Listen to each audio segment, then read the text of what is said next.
अध्याय 11 है ये, the making of the national movement, यानी राष्ट्रीय आंदोलन का संगठन। 1870 से लेकर 1947 की बात की गई है और इसके हम अलग अलग तरीके के सवाल लेंगे। ये कुछ चित्र हैं जो सपोर्टिंग चित्र हैं और इन पे हम लौटेंगे जब भी ज़रूरत होगी। MCQ लेंगे, फिल इन द ब्लैंक्स लेंगे, ट्रू फॉल्स लेंगे, हर तरीके के जो सवाल बनते हैं और जहाँ जहाँ तस्वीरों की ज़रूरत पड़ेगी समझाने के लिए वहाँ हम लौटेंगे। Marathi newspaper Kesari was edited by. Marathi newspaper जिसका नाम केसरी था उसको कौन एडिट करता था? इसका उत्तर है बाल गंगाधर तिलक साहब। बाल गंगाधर तिलक साहब लाल, बाल और पाल ये तिकड़ी के नाम से फेमस थे और ये लोग थे आमूल परिवर्तनवादी, यानी ये चाहते थे जिस तरीके से मॉडरेट थे कांग्रेस में, मॉडरेट्स वो निवेदन की नीति फॉलो करते थे, लेकिन यहाँ ये लोग कहते थे कि भाई आमूल परिवर्तनवादी यानी कि हमें कुछ नया करना पड़ेगा, कुछ अलग करना पड़ेगा, ये निवेदन से काम नहीं चलेगा। तो बाल गंगाधर तिलक, ये जो साहब आप देख रहे हैं, ये एक अखबार निकालते थे और उस अखबार जो कहें कि मुखपत्र है, और उस अखबार का नाम था केसरी। एक तरीके से वो मुखपत्र था, यानी क्रिटिसिज्म होता था उसमें अंग्रेज़ों के ख़िलाफ़। अंग्रेज़ जो भी गलत काम करते थे उसके खिलाफ ये उसमें लिखते थे।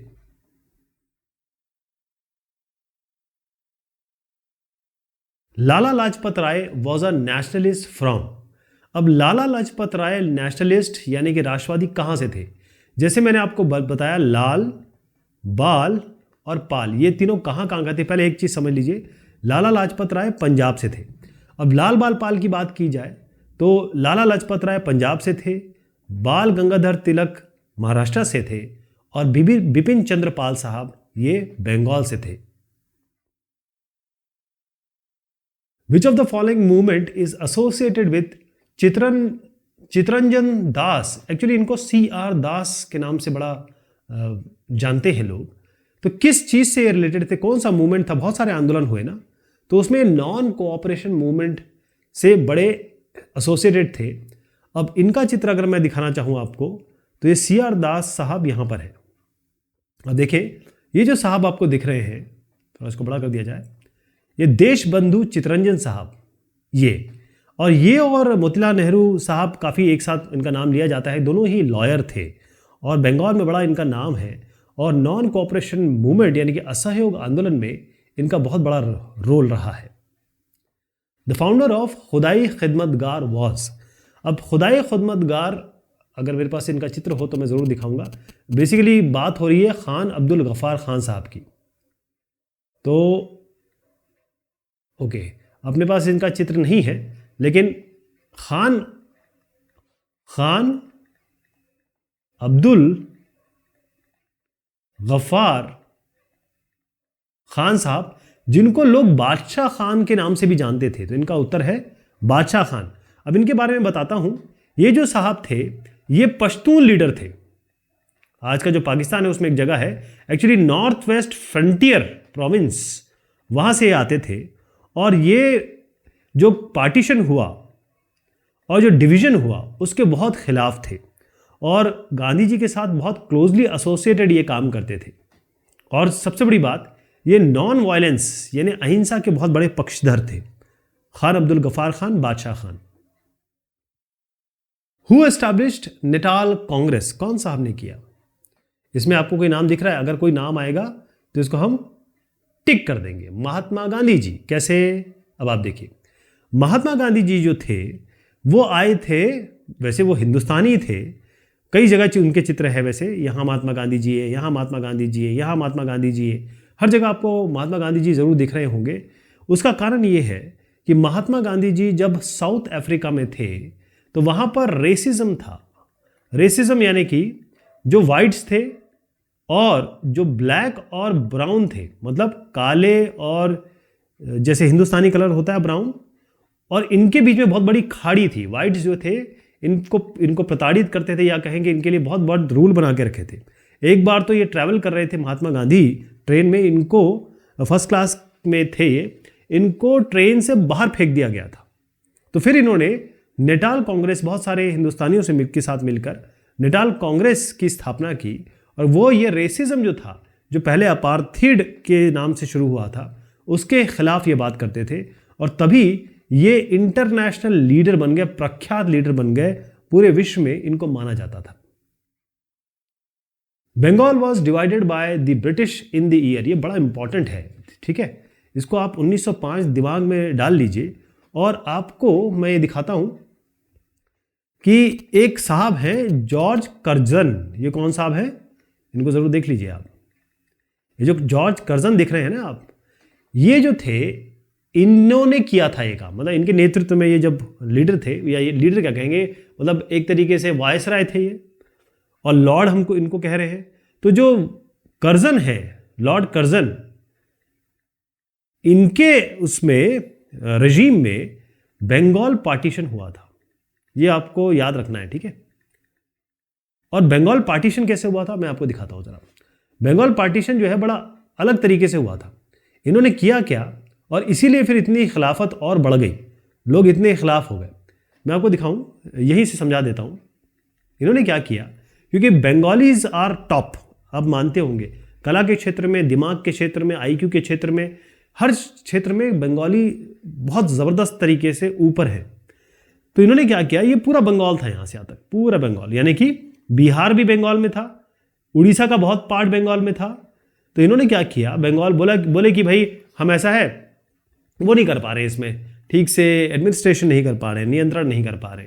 तो इन्होंने क्या किया, इसको यहाँ तोड़ा बंगाल, और जो ईस्ट बंगाल है, ये वाला भाग जो है, ये मिला दिया आसाम के साथ। यानी जो बंगाली नेता थे उनको डिवाइड किया एक तरीके से, क्योंकि वहाँ पर बड़ी आवाज़ें उठ रही थी इनके खिलाफ, अंग्रेज़ों के खिलाफ। तो 1905 के बाद जो हुआ वो तो फिर अनप्रेसिडेंटेड है। उसके बाद बहुत सारे आंदोलन हुए, और वहीं से एक तरीके से जो नींव बन चुकी थी 1857 में, उसको और पुरजोर एक वो थ्रस्ट मिला, जिसे हम कहते हैं आगे हमको इंडिपेंडेंस जो मिली।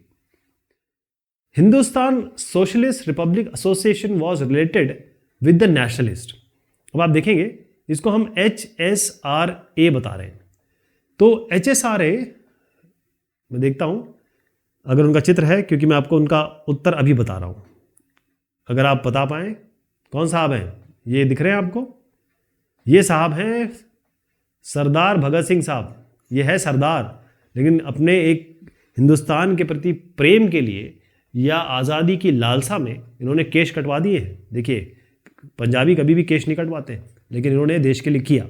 तो भगत सिंह साहब जो है, हुआ ये कि भगत सिंह साहब और उनके मित्रों ने कुछ लोगों को, कईयों के खिलाफ थे।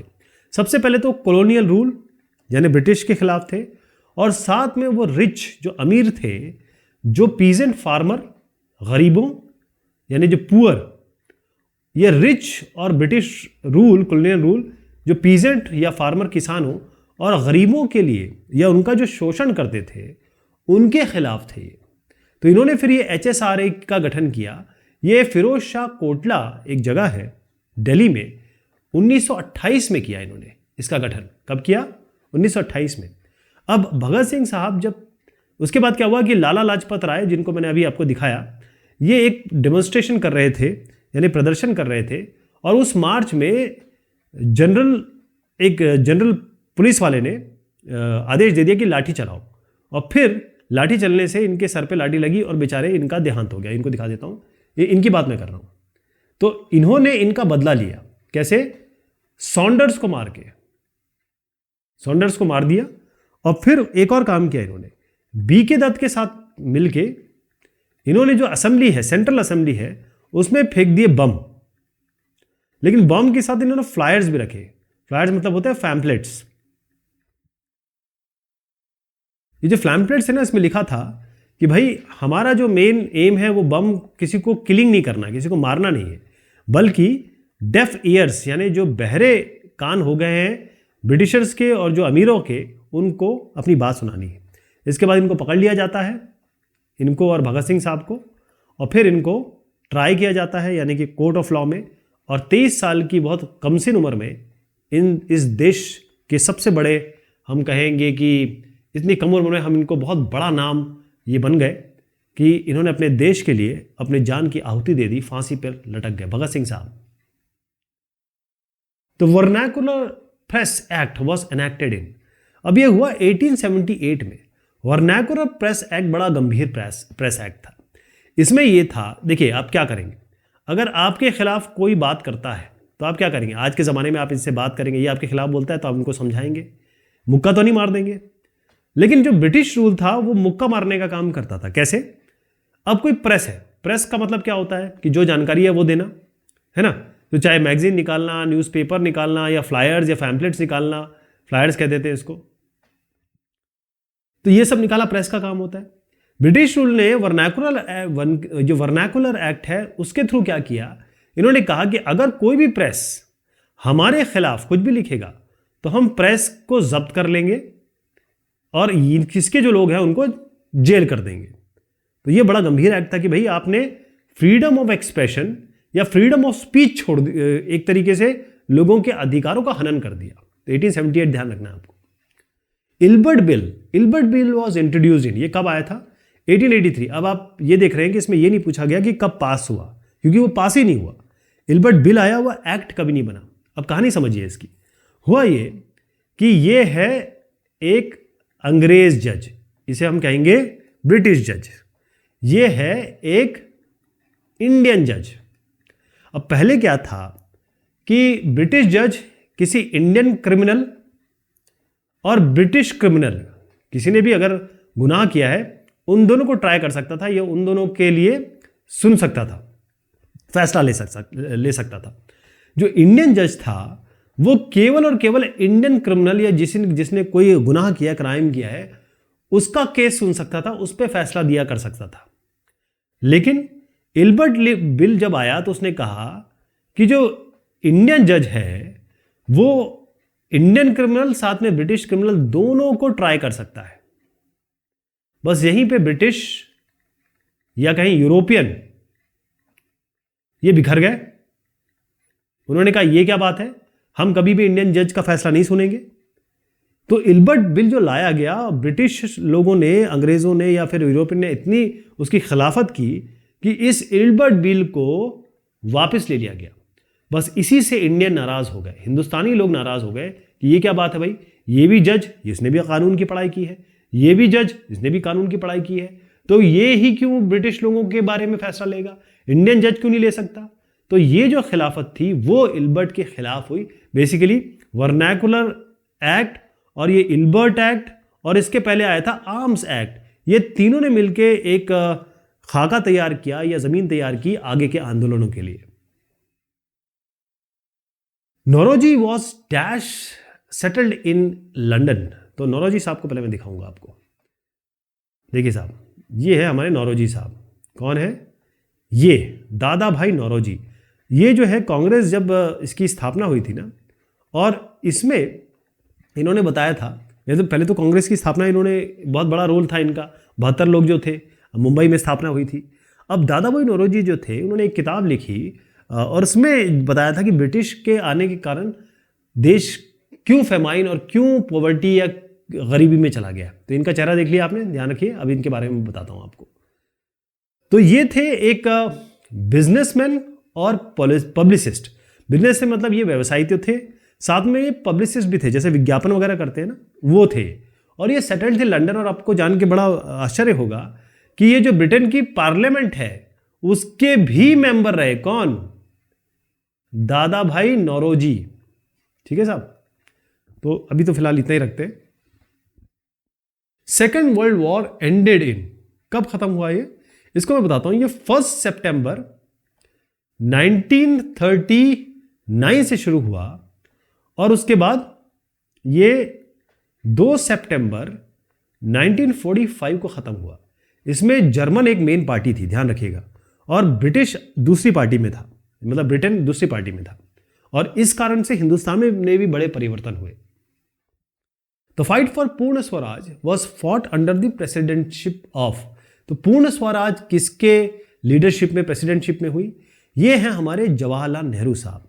ये भारत के प्रथम प्राइम मिनिस्टर थे और इंडियन नेशनल कांग्रेस के ये प्रेसिडेंट भी रहे, और साथ में ये बहुत बड़ा चेहरा थे क्योंकि क्योंकि जब ये प्राइम मिनिस्टर बने तो ये विदेश मंत्री भी बने। तो देश को जो 70-75 साल में जो आज जो सिचुएशन मिली है, वो केवल ऐसे लोगों के ही कंधों से हम मानते हैं कि देश को खड़ा करने में ऐसे लोगों का हाथ है। तो सलाम करना चाहिए हमको जवाहरलाल नेहरू साहब को।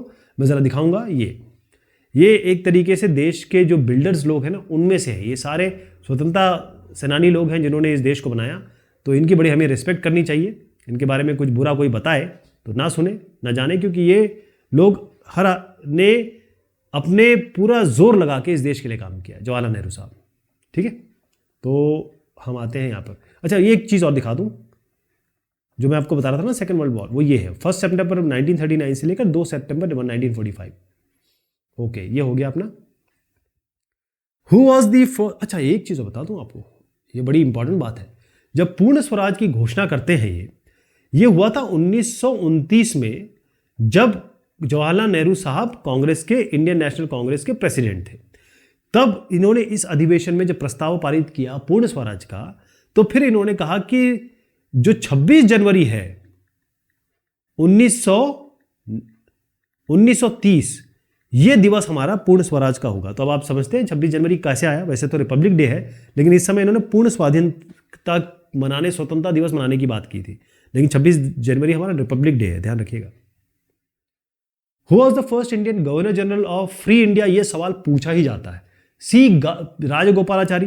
राजगोपालाचारी से लग रहा होगा ये साउथ इंडियन है, लेकिन सी से चक्रवर्ती आता है। देखिएगा आप, ये जो आप देख रहे हैं गांधी जी के साहब, एक बड़े इंपॉर्टेंट आदमी बात कर रहे हैं। ये जो साहब देख रहे हैं ना आप, इसको देख लीजिए, बड़ा कर देता हूँ, ये सवाल पूछा ही जाता है। ये जो साहब है, ये है सी राजगोपालाचारी। पहले फ्री इंडिया के, यानी कि जो स्वतंत्र भारत है, उसके पहले गवर्नर जनरल थे। अब हम ये मिलान करेंगे। मिलान देखिएगा, नाइटहुड। नाइटहुड क्या होता है ये पहले बता दूं। नाइटहुड मिला था जिनको, उनका मैं चेहरा दिखाऊंगा आपको। पहले नाइटहुड मिला था, आपको चेहरा देखते ही समझ में आएगा कि नाइटहुड होता क्या है। ये जो साहब देख रहे हैं आप, क्या देखें, ये है रविंद्रनाथ ठाकुर। इनको रविन्द्रनाथ ठाकुर टैगोर करके अंग्रेजों ने रविन्द्रनाथ टैगोर बना दिया। ये जो साहब है, इन्होंने इतना अनप्रेसिडेंटेड काम किया, मतलब ब्रिटिश सरकार को भी मानना पड़ा कि ये आदमी कुछ अलग है। इसने कुछ ऐसा लिटरेरी या कहीं साहित्य कल्चर में ऐसा काम कर दिया, तो इसको ऑनर करना ही पड़ेगा।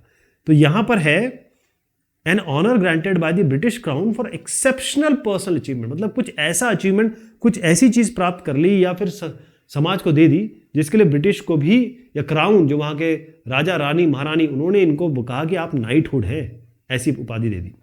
पिकेट मतलब ये होता है, देखिए घेराव, समझते हैं आप। मान लीजिए लिकर शॉप है, शराब, और यहां पर औरतें खड़ी हो गई ऐसे, किसी को आने नहीं दिया, तो इसे हम कहते हैं घेराव, पिकेट। तो इसका अगर हम देखेंगे कि एक ऐसा धरना या प्रदर्शन, protest of the people outside a building to prevent others owners from entering it. अगर आप यहां खड़े हो जाएंगे तो फिर कौन एंटर कर पाएगा, इसी को हम पिकेटिंग कहते हैं, घेराव कहते हैं। महंस, अच्छा महंत ये हम यूज करते हैं आज के ज़माने में, और पहले भी करते थे। महंत मतलब मंदिर के जो सबसे बड़े पुजारी होते हैं, लेकिन ये बात हो रही है सिख गुरुद्वारा की। सिख गुरुद्वारा में जितने भी महंत थे, वो जो है ब्रिटिश ऑफिसर्स द्वारा बिठाए जाते थे सिख गुरुद्वारा में, और इसी के खिलाफ फिर अकाली मूवमेंट हुआ। अकाली दल समझते हैं ना आप, आज बहुत बड़ा नाम है। ये अकाली मूवमेंट शुरू हुआ। पब्लिसिस्ट मतलब ये होता है जो किसी की पब्लिसिटी करे, यानी एडवर्टीजमेंट करे। तो यहां पर देखिएगा, एक बंदा, एक person who publishes an idea of by circulating information, writing reports and speaking at meetings. मतलब वो कोई भी ऐसा विचार, नवाचार हो या विचार हो, उसको लोगों तक पहुंचाता है, पब्लिसिटी करता है उसकी। प्रोविंशियल ऑटोनॉमी क्या होता है? प्रोविंशियल ऑटोनॉमी का मतलब ये होता है कि कोई एक प्रोविंस, जैसे आज स्टेट है ना, पहले उनको प्रोविंस कहा जाता था, हमारे जो अलग अलग स्टेट्स हैं, तो एक स्टेट अपने अलग डिसीजन ले सके। जैसे अगर हम बंगाल की बात करें, बंगाल में ममता दीदी की सरकार है, अब वो अपने डिसीजन खुद लेती है, चाहे हम स्वास्थ्य की बात करें, चाहे हेल्थ की बात करें या पुलिस की बात करें, वो उनके अंडर में होती है। मतलब जो उनकी सूची है, जिसे हम एक तो स्टेट यूनियन लिस्ट होती है, एक स्टेट लिस्ट होती है, तो वो अपने खुद डिसीजन ले सकते हैं, अपनी सरकार चलाती है अपने स्टेट के लिए। उसको हम प्रोविंशियल ऑटोनॉमी कहते हैं, लेकिन वो है फेडरेशन के अंडर में, जैसे इंडिया के अंडर में है वो। सॉवरेन मतलब क्या होता है? सॉवरेन का मतलब ये होता है कि जैसे हिंदुस्तान है, इंडिया एक कंट्री है जो अपना देश चलाती है बगैर किसी इंटरफेरेंस के। अगर यहाँ ब्रिटिश का इंटरफेरेंस हो, जैसे ब्रिटिश का इंटरफेरेंस था, तो वो सॉवरेन नहीं था। इसे हम संप्रभु कहते हैं। अब संप्रभु हो गया ये। तो ये मैंने मिलान कर दिया है, इसको आप चेक कर सकते हैं। अब हम आ रहे हैं ट्रू और फॉल्स पे, सही या गलत पे। People were satisfied with British rule in the 1870s and 1880s। 1870 और 1880s में ही तो डिससेटिस्फेक्शन था। एक तो टैक्स बढ़ा दिया था इन्होंने, सबसे बड़ी चीज है टैक्स बढ़ाना, और तमाम तरीके की चीजें, एक चीज बताना बड़ा मुश्किल हो जाएगा। इतनी सारी चीज ये कर रहे थे, अलग अलग तरीके का कानून ला रहे थे। जैसे आर्म्स एक्ट ले आए, जैसे इल्बर्ट बिल पेश कर दिया, ऐसी एक और अभी जो हमने बात की इल्बर्ट बिल आर्म्स एक्ट, और कौन था, वर्नाकुलर एक्ट पास कर दिया। तो ये सब तमाम चीजें इन्होंने की, इससे बहुत डिससेटिस्फैक्शन हो गया था, असंतोष फैल गया था। The arms act was pass in 1875। नहीं, मैंने आपको जो डेट बताई है वो है इसका सही answer. A.O. Hume was a Chinese educationist. अब मैं इनका चेहरा दिखाऊंगा, आप बताएंगे ये चाइनीज है कि नहीं। आपको चाइनीज लग रहे हैं? यह है A.O. ह्यूम साहब, एलन ऑक्टेवियन ह्यूम। ये तो गलत हो गया क्योंकि ये तो ब्रिटिश ही थे। ये बेसिकली रिटायर्ड ब्रिटिश ऑफिशियल थे। और आपको जान के बड़ा हर्ष होगा कि ये जो इंडियन नेशनल कांग्रेस बनी है, उसमें लोगों को जोड़ने के लिए जो 72 लोग आए थे, जिन्होंने पहली बार इंडियन नेशनल कांग्रेस का गठन किया था मुंबई में, बॉम्बे में, उसमें इन्होंने सबसे बड़ा रोल प्ले किया था A.O. ह्यूम साहब। कई जगह आप देखेंगे कि जो INC के संस्थापक में इनका नाम आता है, A.O. ह्यूम साहब का नाम आता है। Muslim League demanded independent states for Muslims in 1940। ये सही बात है। मुस्लिम लीग जो है वो कई सारे मुस्लिम लैंडलॉर्ड्स थे और पॉलिटिशियन थे, बड़े बड़े लोग थे, उन्होंने शुरू की थी। उसका कारण ये था कि देखिए, कोई भी जो कास्ट है, क्रीड है, या उसको अनरिप्रेजेंटेड नहीं रहना चाहिए। मतलब सबका कोई ना कोई प्रतिनिधि होना चाहिए। ये अच्छा भी है, इसमें गलत कुछ नहीं है। तो आप देखेंगे कि 1906 में ऑल इंडिया मुस्लिम लीग का गठन होता है। उसके बाद, क्योंकि ये अब अगर आप एक ही जाति के बारे में सोचेंगे और दूसरे के बारे में नहीं सोचेंगे तो वहाँ असंतोष फैलेगा। तो यहाँ पर कुछ असंतोष फैला होगा, इसीलिए इन्होंने ये गठन किया। उसके बाद इतना आगे बढ़ गए क्योंकि हिंदुस्तान के कई स्टेट्स थे जहाँ पर मुस्लिम मेजॉरिटी थी। जैसे अगर आप नॉर्थ वेस्ट इंडिया देखते, या जो आज जिसे आज पाकिस्तान कहते हैं, और जो मैं यहाँ से दिखाता हूँ, को ज़्यादा सबको समझ में आएगा। आप ये देखिए, ये जो इलाका है, पहले तो ये सारा हिंदुस्तान था, ये जो इलाका है और ये जो इलाका है, इसके लिए उन्होंने कहा कि भाई हमें यहाँ पर ऑटोनॉमी दीजिए, थोड़ा सा यहाँ पर मुस्लिम्स को भी प्रतिनिधित्व मिले। तो उसके लिए इन्होंने बात की थी। अब होता यह है कि मुस्लिम लीग के नेता बन के उभरते हैं मोहम्मद अली जिन्ना। इनको दिखा दूं मैं आपको, यह कायदे आज़म है पाकिस्तान के। पाकिस्तान में बड़ी रिस्पेक्ट है इनकी, ध्यान रखिएगा। तो ये जो मोहम्मद अली जिन्ना साहब हैं, इन्होंने फिर मुस्लिम लीग की बागडोर संभाली, और फिर बहुत सारी चीज़ें हुई। एक लखनऊ पैक्ट भी हुआ, जिसका ये चित्र आपको मैं यहाँ दिखा देता हूँ। वो लखनऊ पैक्ट का सिग्नेचर यहाँ चल रहा है, ये देखिए मोहम्मद अली जिन्ना है। और ये Lucknow pacts Indian national Congress और मुस्लिम लीग के बीच में हुआ था। यानी कि इंडियन नेशनल कांग्रेस के समकक्ष आके खड़ी हो गई थी, ये इतनी पावरफुल बन गई थी। तो ये इंडिपेंडेंट स्टेट की मांग उन्होंने की थी क्योंकि वो चाहते थे कि भाई सभी का प्रतिनिधित्व हो, जो कि जायज़ भी है। तो Congress in the first 20 years of its formation was moderate. बिल्कुल सही है। जब कांग्रेस बनी उसके 20 साल तक ये बड़ी मॉडरेट थी, यानी कि इसमें रेडिकल आइडिया नहीं थे, रेवोल्यूशनिस्ट आइडिया नहीं थे। ये केवल सरकार को बताती थी कि ये करिए, ये करिए, ये प्लीज़ कर दीजिए, वो प्लीज़ कर दीजिए। यो निवेदन की नीति पे काम करती थी, निवेदन, इस नीति पे काम करती थी। लेकिन फिर आगे लाल बाल पाल आए और बहुत सारे लोग आए, उन्होंने कहा ना इससे नहीं काम चलेगा, भाई हथियार उठाने पड़ेंगे, कुछ इनके खिलाफ भी कुछ करना पड़ेगा। तो ये सही बात कही है कि उस समय वो मॉडरेट थे। In 1930 Gandhi ji led a march to break the salt law. बिल्कुल सही है। गांधी जी ने एक मार्च किया जिसे हम दांडी मार्च कहते हैं। बड़ा फेमस मार्च था ये। और ये दांडी मार्च जो है, यहाँ पर मैं उसका दिखा देता हूँ कि कैसे कहाँ से कहाँ तक हुई थी। ये उनके साबरमती आश्रम से शुरू हुई थी और ये 240 मील, ध्यान रखिए किलोमीटर नहीं बोल रहा हूँ, 1 किलोमीटर 1 माइल 1.6 किलोमीटर के बराबर होता है। तो सोच लीजिए 240 माइल कितना होगा। ये पहुंचे थे दांडी तक। दांडी जो रहा एक टाउन है इसके पास में, किसके, समुद्र के पास में। तो यहाँ पर इन्होंने नेचुरल नमक उठाया और पानी को बॉयल करके, उबाल के भी नमक बनाया।